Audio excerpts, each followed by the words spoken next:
तो हेलो साथियों, नमस्कार। स्वागत है आपका अपने चैनल सक्सेस जंक्शन एक कदम सफलता की ओर में। मेरा नाम है अतुल शुक्ला और हम लेकर के आ गए हैं आपके लिए यूपी पुलिस कांस्टेबल 18 फरवरी फर्स्ट शिफ्ट का एग्जाम एनालिसिस। एक तरह से यह आपकी आंसर की है। अपने सभी आंसर्स को आपको मिला लेना है। वीडियो को पहले लाइक कर दीजिए और चैनल पर पहली बार आए तो सब्सक्राइब करके नोटिफिकेशन बेल जरूर दबा लेना, क्योंकि जैसे हम यूपी पुलिस कांस्टेबल का आपका एग्जाम एनालिसिस करवा रहे हैं, ठीक इसी तरह से 20 तारीख से एसएससी जीडी का भी एग्जाम एनालिसिस हर शिफ्ट का हम करवाने वाले हैं। सारे प्रश्नों के बारे में डिटेल में आपको हम जानकारी भी देने वाले हैं। तो एसएससी जीडी वालों को भी इस चैनल को सब्सक्राइब जरूर कर लेना है। चलिए शुरुआत करते हैं। आइए देखते हैं जीके जीएस से। सबसे पहले हम शुरुआत कर रहे हैं। प्रश्न नंबर 17 से आपका जीके जीएस का प्रश्न स्टार्ट हुआ है। आइए देख लेते हैं पहला प्रश्न क्या है जीके जीएस का। तो देखिए, पहला प्रश्न है, भारतीय संविधान के अनुसार अनुच्छेद 14 से 18 निम्नलिखित में से किस अधिकार से संबंधित है? तो 14 से 18 जो आपका है वो समता का अधिकार के अंतर्गत आ जाएगा। कौन से अधिकार में? समता के अधिकार के अंतर्गत 14 से 18 तक आ जाएगा भारतीय संविधान का। चलिए प्रश्न नंबर 18 की ओर चलते हैं। निम्नलिखित में से कौन सा दिन अंतर्राष्ट्रीय श्रमिक दिवस के रूप में मनाया जाता है? मजदूर दिवस भी इसे हम कहते हैं। 1 मई को मजदूर दिवस मनाया जाता है, या फिर अंतर्राष्ट्रीय श्रमिक दिवस हम कह सकते हैं 1 मई को। ठीक है, आगे बढ़ते हैं। प्रश्न नंबर 19, निम्नलिखित में से कौन सा अम्ल पालक में मौजूद होता है? तो पालक में ऑक्जेलिक एसिड मौजूद होता है। ठीक है, और जो पालक है वो स्पेशली आपकी आयरन का सबसे अच्छा सोर्स होता है और इसमें ऑक्जेलिक एसिड पाया जाता है। चलिए आगे बढ़ते हैं। अगला प्रश्न, प्रश्न नंबर 20 है, सोल्जरिंग विद डिग्निटी निम्नलिखित में से किस दिग्गज भारतीय सैन्य अधिकारी पर लिखा गया है? तो इसका सही आंसर हो जाएगा फील्ड मार्शल सैम मानेकशॉ। इनके ऊपर अभी आपने देखा होगा एक मूवी भी आई है। ठीक है, तो फील्ड मास्टर सैम मानेकशॉ के ऊपर यह लिखा गया है, सोल्जरिंग विद डिग्निटी। चलिए अगला प्रश्न देखते हैं। देखिए अगला प्रश्न यहाँ पर थोड़ा सा इधर आना पड़ेगा। ठीक है, देखिए यहाँ से देखते हैं। प्रश्न नंबर 21, प्रश्न नंबर 21 है, कॉरपोरेट को राष्ट्रीय विकास में प्रभावी योगदानकर्ता बनाने के लिए नियामक और प्रशासनिक ढांचे की जिम्मेदारी भारत के निम्नलिखित में से किस मंत्रालय की है? मतलब सीधे सीधे ये पूछा भाई, कॉरपोरेट वाला कोई काम होगा तो कौन सा मंत्रालय संभालेगा? तो सीधी सी बात है, कॉरपोरेट मामले का मंत्रालय जो है वही इन कामों को संभालेगा। कुछ प्रश्न ऐसे हैं जो छोटे बनाए जा सकते थे, लेकिन आपको डराने के लिए उनको जो है बड़ा बना करके आपको दिया गया। आगे भी और प्रश्न हम दिखाने वाले हैं।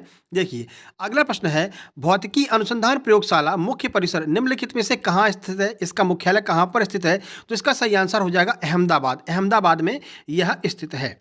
चलिए अगला प्रश्न है, उत्तर प्रदेश में वुमेन पावर लाइन। अब डेली जो है आपसे एक संपर्क नंबर पूछ रहे हैं, कल भी पूछा गया था, आज भी पूछा है। वुमेन पावर लाइन के लिए संपर्क नंबर क्या होगा? तो 1090। ऑप्शन नंबर डी इसका बिल्कुल सही आंसर हो जाएगा। अगला प्रश्न देखिए, मामल्लपुरम उत्सव निम्नलिखित में से किस राज्य का त्योहार है? बड़ा सिंपल सा प्रश्न पूछा है, तो तमिलनाडु इसका बिल्कुल सही आंसर हो जाएगा। जहां पर लास्ट में माँ लगा रहता है, ज्यादातर वो उत्सव और जो स्थल होते हैं वो तमिलनाडु के अंतर्गत आते हैं।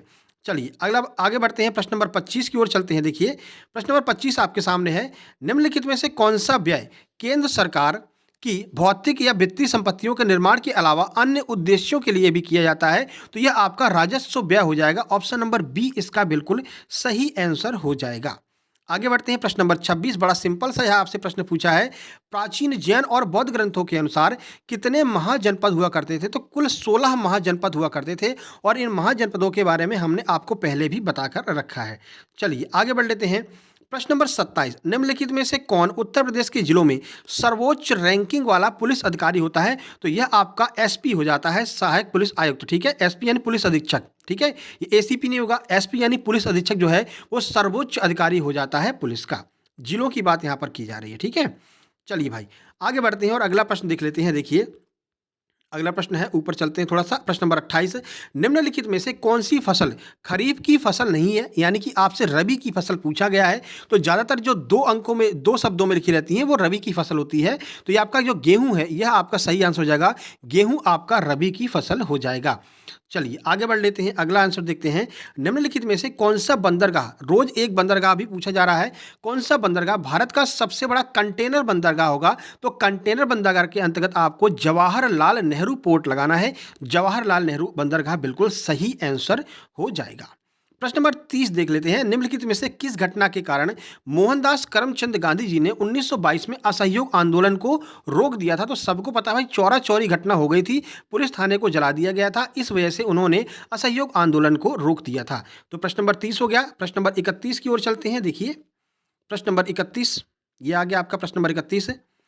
प्रसिद्ध यूनेस्को स्थल बोर्दो पोर्ट ऑफ मून निम्नलिखित में से किस देश में स्थित है? तो ये आपको नाम से ही समझ में आ रहा है, ये बोर्दो बोर्दो जो ऐसे नाम होते हैं वो फ्रांस का होता है, ठीक है। तो फ्रांस इसका बिल्कुल सही आंसर हो जाएगा। भाई वीडियो को लाइक नहीं किया तो लाइक कर देना। कल वाली वीडियो पे आपने बहुत कम लाइक किया था, आपसे निवेदन है कि वीडियो को लाइक करके चैनल को सब्सक्राइब कर लेना। अगर आप आगे एसएससी जीडी का भी एग्जाम देने वाले हैं या फिर एसएससी का कोई भी एग्जाम देने वाले हैं।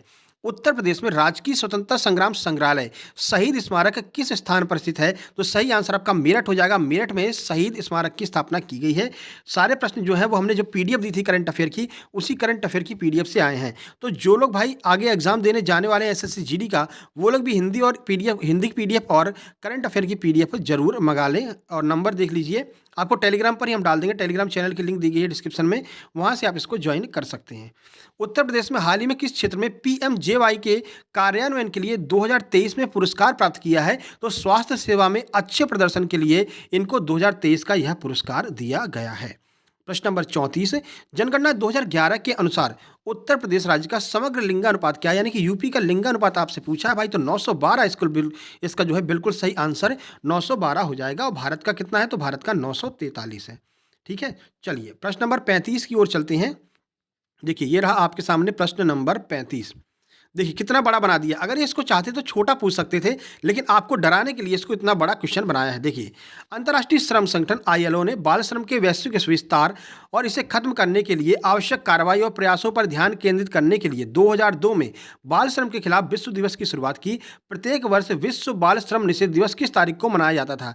बस इतना ही पूछ सकते हैं कि प्रत्येक वर्ष विश्व बाल निषेध दिवस जो है कब मनाया जाता है। अगर इतना पूछते तो ये भी सही आंसर था, लेकिन थोड़ा सा बड़ा कर दिया इनने, तो 12 जून इसका बिल्कुल सही आंसर हो जाएगा। अपने क्वेश्चन को मैच करते रहिए, कमेंट बॉक्स में कमेंट जरूर कीजिएगा। अगला प्रश्न है, निम्नलिखित में से किस विशेष बल को विमान और हवाई अड्डों पर अपहरण और इसी तरह की सुरक्षा स्थितियों का जवाब देने के लिए विशिष्ट दक्ष बल के रूप में शामिल किया गया है? तो यह आपका एनएसजी हो जाएगा, नेशनल सिक्योरिटी गार्ड, ठीक है। चलिए प्रश्न नंबर 37, राजस्व परिषद उत्तर प्रदेश की स्थापना निम्नलिखित में से किस जिले में की गई है? स्थापना की बात आपसे पूछा गया है, तो स्थापना में आपका इलाहाबाद, जिसे हम प्रयागराज कहते हैं, ये इसका सही आंसर हो जाएगा। प्रश्न नंबर 38 की ओर चल लेते हैं भाई। देखिए ये रहा आपके सामने है प्रश्न नंबर 38। हाल ही में नवंबर 2023 में भारत और किस पड़ोसी देश ने संयुक्त सैन्य अभ्यास सूर्य किरण किया है? तो सूर्य किरण के बारे में आपको पता था, भारत और नेपाल के बीच में सूर्य किरण युद्ध अभ्यास होता है। आगे बढ़ते हैं। हाल ही में प्रधानमंत्री ने निम्नलिखित में से किस रेलवे स्टेशन से नई अमृत भारत ट्रेनों को हरी झंडी दिया है? तो जो नई अमृत भारत ट्रेन शुरू की गई वह अयोध्या से शुरू की गई है। अयोध्या को हर जगह से जोड़ने का प्रयास किया जा रहा है और अमृत भारत ट्रेनों की शुरुआत अयोध्या रेलवे स्टेशन से की गई है। अगला प्रश्न नंबर है प्रश्न नंबर 40, देख लेते हैं। डेली एक प्रश्न पूछा जा रहा है स्टेट पर फोकस करके, तो अगर स्टेट वाला प्रश्न आता है तो आपको यूपी ही लगाना है। निम्नलिखित में से किस राज्य के ब्लॉक ने नीति आयोग द्वारा घोषित एस्पिरेशनल ब्लॉक प्रोग्राम की पहली डेटा रैंकिंग में दूसरा स्थान लिया है? तो वो आपका उत्तर प्रदेश हो जाएगा। प्रश्न नंबर 41 की ओर चलते हैं। रूस यूक्रेन संघर्ष क्षेत्र से भारतीय नागरिकों को बाहर निकालने के लिए भारत के द्वारा कौन सा ऑपरेशन शुरू किया गया था? सही आंसर हो जाएगा ऑपरेशन गंगा, ठीक है भाई। चलिए आगे बढ़ लेते हैं। प्रश्न नंबर 42 की ओर चलते हैं। यह रहा आपका प्रश्न नंबर 42। निम्नलिखित में से किस देश ने 2024 में ब्रिक्स समूह में शामिल होने से मना कर दिया कि हम ब्रिक्स समूह में शामिल नहीं होंगे? सही आंसर हो जाएगा अर्जेंटीना, इसका बिल्कुल सही आंसर हो जाएगा। 2016 में की गई नोटबंदी से कल भी प्रश्न पूछा गया था कि पीएम कौन थे। आज पूछा है 2016 में की गई नोटबंदी में किस मूल्य की मुद्रा को चलन से बाहर कर दिया गया था? तो सबको पता भाई 1000 और 500 के जो नोट थे इनको बाहर कर दिया गया। 500 के नए नोट आए, लेकिन 1000 के नोटों के स्थान पर टाटा बाय बाय हो गया और 2000 के नोट आ गए थे। चलिए अब 2000 के नोट भी बंद हो गए हैं। उत्तर प्रदेश में साइबर अपराध मुख्यालय कहाँ पर स्थित है? साइबर अपराध मुख्यालय की बात करते हैं तो उत्तर प्रदेश की राजधानी लखनऊ में यह स्थित है। 2000 के नोट बंद होने का मतलब ये है कि अब बन नहीं रहे, अब छप नहीं रहे, ठीक है ना। जितने छाप दिए उतने बहुत है, ऐसा नहीं कि एकदम ही बंद हो गया, नहीं तो सर आपने एक और नोटबंदी कर दी, ठीक है ना, ऐसा बिल्कुल नहीं है। जीएसटी का तात्पर्य क्या है? तो जीएसटी का फुल फॉर्म आपसे पूछा गया है। बड़ा सिंपल सा प्रश्न है, वस्तु एवं सेवा कर जो है इसका सही आंसर हो जाएगा गुड्स एंड सर्विस टैक्स, इसका फुल फॉर्म हो जाएगा। प्रश्न नंबर 46, प्रधानमंत्री ने संत मीराबाई जन्मोत्सव में भाग लिया जो डैश में संत मीराबाई की 525वीं जयंती मनाने का कार्यक्रम था। यानी कि मीराबाई की 525वीं जयंती कहाँ पर मनाई गई? तो मथुरा, इसका बिल्कुल सही आंसर हो जाएगा ऑप्शन नंबर ए, मथुरा। चलिए आगे बढ़ते हैं। ये आपका शिफ्ट नंबर 1 का है। इसके बाद हम शिफ्ट नंबर 2 का भी एग्जाम एनालिसिस लेकर के आने वाले हैं और 20 तारीख से आपका एसएससी जीडी का डेली एग्जाम एनालिसिस। निम्नलिखित में से कौन फिलीपींस की राजधानी है? सिंपल प्रश्न है, फिलीपींस की राजधानी कौन है? मनीला फिलीपींस की राजधानी है। डेली एक राजधानी और मुद्रा भी पूछ रहे हैं। कल जापान पूछा था और कल की सुबह वाली शिफ्ट में बांग्लादेश का पूछा था। भारत में राष्ट्रीय एकता दिवस किस तारीख को मनाया जाता है? तो राष्ट्रीय एकता दिवस 31 अक्टूबर को मनाया जाता है, सरदार वल्लभ भाई पटेल की जयंती पर। अगला देखिए, निम्नलिखित में से किस प्रसिद्ध लेखक को उपन्यास सम्राट के नाम से जाना जाता है? तीन की तीनों शिफ्ट में मुंशी प्रेमचंद जी से प्रश्न पूछा गया है। मुंशी प्रेमचंद इसका बिल्कुल सही आंसर हो जाएगा। इससे पहले उनकी रचना पूछी थी, कल जो है गोदान पूछा था, ठीक है, और आज उनसे पूछ लिया भाई कौन है उपन्यास सम्राट, तो मुंशी प्रेमचंद है। और कल सुबह वाली शिफ्ट में मानसरोवर पूछा था। प्रश्न नंबर 50, हाल ही में चिराग चंद्रशेखर शेट्टी ने किस खेल से संबंधित मेजर ध्यानचंद खेल रत्न पुरस्कार 2023 जीता है? तो ये चिराग शेट्टी जो हैं वो बैडमिंटन से संबंधित है। कौन से खेल से? बैडमिंटन से संबंधित हैं। चलिए अगला प्रश्न देख लेते हैं। देखिए अगला प्रश्न है प्रश्न नंबर 51, चंद्रयान 3 के लैंडर का नाम क्या है? तो चंद्रयान 3 का जो लैंडर है उसका नाम है विक्रम। ऑप्शन नंबर डी सही आंसर हो जाएगा, विक्रम इसका बिल्कुल सही उत्तर है। प्रश्न नंबर 52, हाल ही में प्रधानमंत्री ने निम्नलिखित में से किस स्थान पर स्थित भारत के सबसे बड़े सम्मेलन और प्रदर्शनी जो है यशोभूमि का उद्घाटन किया है? तो यह आपका नई दिल्ली इसका सही आंसर हो जाएगा। ऑप्शन नंबर सी नई दिल्ली इसका बिल्कुल सही उत्तर हो जाएगा। भाई वीडियो को लाइक कर देना और कमेंट बॉक्स में कमेंट कर देना अगर आपको हमारी मेहनत पसंद आ रही हो। साथ ही साथ में एसएससी जीडी का अगर आप एग्जाम दे रहे हो तब भी आपको इसको सब्सक्राइब कर लेना है। निम्नलिखित में से कौन सा भारत में पुलिस का सर्वोच्च सम्मान है? भारत में पुलिस का सर्वोच्च सम्मान आपका राष्ट्रपति पुलिस वीरता सम्मान जो है वो सर्वोच्च सम्मान हो जाएगा। महावीर, परमवीर ये सैन्य सम्मान है और पद्मश्री जो है ये आपका नागरिक सम्मान है। तो सही आंसर ऑप्शन नंबर ए हो जाएगा। आगे बढ़ते हैं प्रश्न नंबर 54, सोशल मीडिया नेटवर्क में पहले जिसे हम फेसबुक इंक के नाम से जाना जाता था इसका नाम बदल करके अब क्या कर दिया गया है? तो सबको पता होगा भाई, फेसबुक का फेस बदल दिया गया है और इसको अब मेटा कहा जाता है, ठीक है। मेटा यूनिवर्स इसका फुल फॉर्म हो जाएगा, मेटा यूनिवर्स इसका पूरा नाम हो जाने वाला है। चलिए आगे बढ़ते हैं और देखते हैं अगला प्रश्न क्या है। प्रश्न नंबर 54 हो चुका है, सीधे चलते हैं प्रश्न नंबर 55 की ओर। प्रश्न नंबर 55 है, श्यामल, अब यहाँ से आपकी हिंदी शुरू हो जाएगी, ठीक है। तो हिंदी वालों को अपना हिंदी का पेपर खोल लीजिए और हिंदी मिलाना शुरू कर दीजिए। जहाँ पर जीएस है, जीएस के जस्ट नीचे से हिंदी शुरू हो गई है। हिंदी का देखिए पहला प्रश्न है, श्यामल किसका तद्भव रूप है? तो श्यामल सांवले का तद्भव रूप होता है। कल भी तत्सम तद्भव आया था, सुबह और शाम दोनों शिफ्ट में तत्सम तद्भव के प्रश्न आए थे। अगला प्रश्न है, शाखा मृग निम्नलिखित में से किस शब्द का पर्यायवाची है? तो शाखा मृग जो है बंदर का पर्यायवाची हो जाएगा। बंदर जो है शाखा पर भ्रमण करते रहते हैं, तो बंदर इसका बिल्कुल सही आंसर हो जाएगा। प्रश्न नंबर 57 देख लीजिए, समुद्री जहाज जिस पर से सैनिक युद्ध करते हैं उन्हें हम क्या कहते हैं? इसे हम युद्धपोत कहते हैं। क्या कहते हैं? युद्धपोत इसका सही आंसर हो जाएगा। अगला है देखिए, किस विकल्प में शब्द श्रुति सम भिन्नार्थक का सही अर्थभेद नहीं है? ध्यान रखना, नहीं पूछा गया है, जल्दबाजी में यही गड़बड़ी होती है। नहीं की बात की गई है। तो अनल और अनिल, इसका अनल का अर्थ होता है अग्नि और अनिल का अर्थ होता है पवन, जबकि यहाँ पर उल्टा कर दिया, ठीक है। पवन को पहले कर दिया, अग्नि को बाद में कर दिया, तो यही आपका गलत हो जाएगा। ऑप्शन नंबर सी आपका आंसर हो जाएगा। अगला प्रश्न है, खिड़की खुलने से प्रकाश आएगा, इस वाक्य में किस प्रकार की अशुद्धि है? तो याद रखना, खिड़की खुलने से नहीं, खिड़की खुलने पर आएगा, ठीक है। तो यहाँ पर क्या हो जाएगा? कारक संबंधी विकार इसमें देखने को मिलेगा, कारक संबंधी विकार हो जाएगा। प्रश्न नंबर 60 है, निम्नलिखित में से किसके नाम प्रायः पुल्लिंग होते हैं? यानी कि हमेशा जो है नाम पुल्लिंग होते हैं, वो किसके नाम होते हैं? तो समुद्रों के नाम, भाई हिंद महासागर, प्रशांत महासागर, कोई भी समुद्र का नाम लिख लीजिए, वो आपका हमेशा पुल्लिंग ही दर्शाएगा। प्रश्न नंबर 61 है, निम्नलिखित में से किस शब्द का प्रयोग एक वचन में होता है?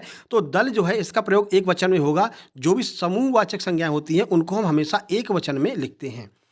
अलमारी में कपड़े पड़े हैं, रेखांकित शब्द में कौन सा कारक है? आपसे कारक पूछा गया है, तो जहां पर भी में पर आता है तो वहां पर अधिकरण कारक होता है। ऑप्शन नंबर ए बिल्कुल सही आंसर हो जाएगा। अगला प्रश्न है, बनाकर शब्द में कौन सा प्रत्यय है? इस शब्द में प्रत्यय कौन सा लगा है? तो हमने बताया था उपसर्ग आगे लगते हैं और प्रत्यय पीछे लगते हैं, तो कौन सा प्रत्यय है? तो कर जो है यह इसमें प्रत्यय हो जाएगा। तरावट शब्द में मूल शब्द और प्रत्यय निम्नलिखित में से कौन सा है?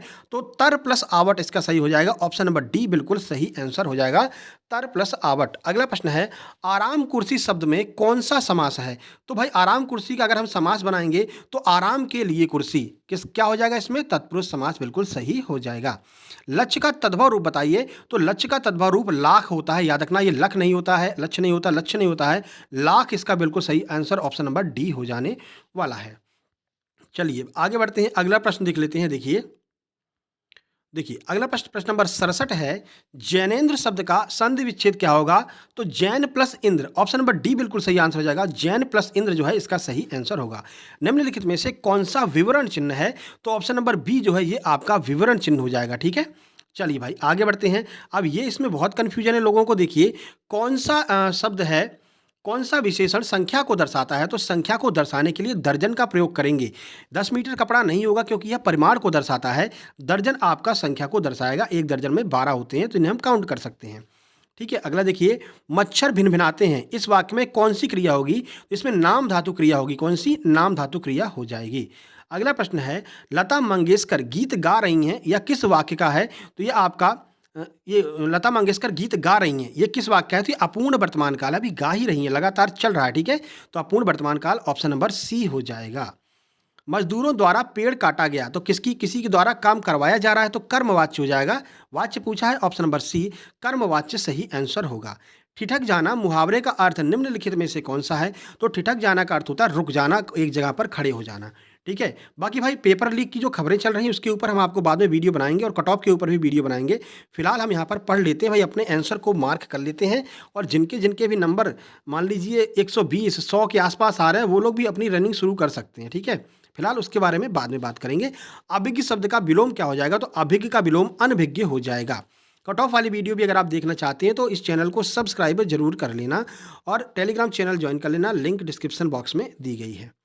निम्नलिखित विकल्प में एक लोकोक्ति है, उसका चयन कीजिए। यानी लोकोक्ति कौन सी है? तो आंख चुराना, आस्तीन का सांप, कठपुतली होना, ये तीनों आपके मुहावरे हो जाएंगे। लोकोक्ति होगी जो गरजते हैं वो बरसते नहीं हैं, तो ये आपकी लोकोक्ति हो जाएगी। यहाँ पर भी बड़ा कन्फ्यूजन हुआ। हिंदी साहित्य में वात्सल्य रस को मिलाकर के कुल कितने काव्य रस हैं? अगर आप वात्सल्य को मिला लेंगे तो कुल 11 काव्य रस हो जाएंगे। प्रश्न बन सकता है वात्सल्य रस का सम्राट किसे कहते हैं? तो सूरदास जी को वात्सल्य रस का सम्राट कहा जाता है। अगला देखिए, निम्नलिखित में से संबंधवाचक सर्वनाम का उदाहरण कौन सा नहीं है? फिर से ध्यान रखना, नहीं पूछा गया है। तो जिसका, जो, सो, ये तीनों आपके संबंध को दर्शाते हैं। आपको जो है यह संबंधवाचक नहीं हो जाएगा। ठीक है, चलिए अब चलते हैं प्रश्न नंबर 78 की ओर। प्रश्न नंबर 78 है, नील गगन सा शांत हृदय था हो रहा, इस पंक्ति में कौन सा अलंकार है? तो सा सी से जहां पर भी होता है वहां पर आपको उपमा अलंकार देखने को मिलता है।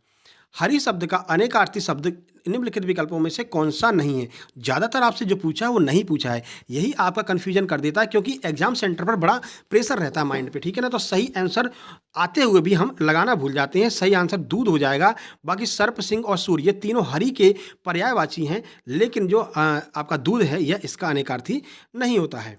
दोहा और रोला छंद को क्रम से मिलाने पर कौन सा छंद बनता है? तो कुंडलियां बनता है, जिसमें 2 पंक्तियां दोहे की होती हैं, 4 पंक्तियां रोले की होती हैं। ठीक है, चलिए अब आपके सामने एक पैराग्राफ आ गया है। पैराग्राफ पढ़ने का समय है नहीं, सीधे आंसर की ओर चलते हैं। कार्य प्रणाली में पारदर्शिता का तात्पर्य क्या है? तो देखिए इसमें हो जाएगा आपका काम करने के ढंग में बरती गई कुशलता जो है, इसका सही आंसर हो जाएगा ऑप्शन नंबर बी। एक माली का कार्य सरकारी सचिव के कार्य से भी बेहतर है यदि, क्या होगा? इसका ऑप्शन नंबर डी हो जाएगा। यदि माली अपने काम को कुशलता से करे तो उसका कार्य जो है वो सरकारी सचिव के कार्य से भी बेहतर हो जाता है, ऐसा इस पैराग्राफ में बताया गया है। उपर्युक्त जो पैराग्राफ है इसका आपको शीर्षक बताना था, तो कर्मनिष्ठा की महिमा जो है ये इसका बिल्कुल सही आंसर हो जाएगा। चलिए आगे बढ़ते हैं प्रश्न नंबर 84 की ओर। देखिए प्रश्न नंबर 84 है, सरल वाक्य आपको बताना है। तो दैनिक जीवन में हम अनेक लोगों से मिलते हैं तो जो विभिन्न प्रकार के काम करते हैं, इसका सरल वाक्य आपको बताना है। तो देखिए, तो इसका सरल वाक्य ऑप्शन नंबर सी हो जाएगा। दैनिक जीवन में हम विभिन्न प्रकार के काम करने वाले लोगों से मिलते हैं, सरल वाक्य में बदल जाएगा। बेहतर शब्द के लिए पर्यायवाची क्या होगा? तो बेहतर हम क्यों कहते हैं? भाई बड़ा ही बेहतर काम किया है, तो ज़्यादा अच्छा जो होता है उसके लिए हम बेहतर शब्द का प्रयोग करते हैं। सूरसागर कृति निम्नलिखित में से किसकी है? तो नाम से ही आपको देखने को मिल रहा है, सूरसागर यानी सूरदास जी की कृति है। सूरसागर वात्सल्य रस के सम्राट हैं सूरदास जी। बिहारी हिंदी का विकास निम्नलिखित में से किस भाषा से हुआ? इस पर आप जो है ऑब्जेक्शन कर सकते हैं, इसका बोनस अंक भी मिल सकता है। फिलहाल इसका आंसर मागधी अपभ्रंश हो जाएगा, लेकिन इसका आंसर मागधी भी हो सकता है। ठीक है, तो इसका अभी आंसर की बात करें तो मागधी अपभ्रंश इसका सही आंसर हो जाने वाला है। चलिए, भीतर और बाहर यह किस क्रिया विशेषण के उदाहरण हैं? तो भीतर और बाहर ये क्या दिखा रहे हैं? स्थान के बारे में बता रहे हैं, तो स्थानवाचक आंसर हो जाएगा। प्रश्न नंबर 89, मेघ शब्द का पर्यायवाची निम्नलिखित में से कौन सा है? इसमें नहीं पूछा है, कौन सा है पूछा है, तो नीरद इसका बिल्कुल सही आंसर हो जाएगा। प्रश्न नंबर 90 देखिए, कुल और कूल श्रुति सम भिन्नार्थक शब्द का सही अर्थभेद कौन सा है? तो कुल माने क्या होता है? कुल माने होता है वंश और कूल माने होता है किनारा। ऑप्शन नंबर बी इसका बिल्कुल सही आंसर हो जाएगा। प्रश्न नंबर 91 है, फेंक कर चलाया जाने वाला हथियार, इसके लिए एक शब्द कौन सा हो जाएगा? जिसे हम फेंक कर चलाते हैं वो हम अस्त्र बोलते हैं, जिसे हम धारण करते हैं उसे हम शस्त्र बोलते हैं। अगला प्रश्न है, तो आपका सही आंसर इसमें क्या हो जाएगा? ऑप्शन नंबर डी हो जाएगा। रामायण के रचयिता कौन है? भाई इसको अगर कोई गलत करके आया हो तो क्या ही कहें इसको। तो रामायण के रचयिता वाल्मीकि जी हैं, गलती में तुलसीदास नहीं लगाना है। तुलसीदास जी रामचरितमानस के रचयिता हैं। अब ये सिली मिस्टेक जिनने कर दी होगी, अब वो अपना जो है सर पे हाथ रख करके कह रहे होंगे ये मैंने क्या कर दिया।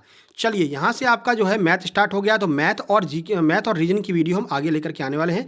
फिलहाल आपकी हिंदी और जीके हमने करा दी है। वीडियो पसंद आ गया, वीडियो को लाइक कर दीजिए। चैनल पर पहली बार आए तो सब्सक्राइब जरूर कर लेना भाई, ठीक है? क्योंकि हम एसएससी जीडी का भी एग्जाम एनालिसिस आगे लेकर के आने वाले हैं। 20 तारीख से हर शिफ्ट का एग्जाम एनालिसिस लेकर के आएंगे एसएससी जीडी का। जो लोग एसएससी जीडी का फॉर्म भरे हैं, नीचे लिंक दी गई है डिस्क्रिप्शन बॉक्स में टेलीग्राम की, उसको ज्वाइन कर लेना है। एसएससी जीडी में जो भी नए टॉपिक ऐड होंगे जीके जीएस करंट अफेयर के, उनके ऊपर हम वीडियो डेली बना दिया करेंगे और जो भी लेटेस्ट अपडेट आएगा वो भी हम आपको बताते रहेंगे, ठीक है? तो जल्दी ही मिलते हैं शाम वाली सेकंड शिफ्ट के एग्जाम एनालिसिस में।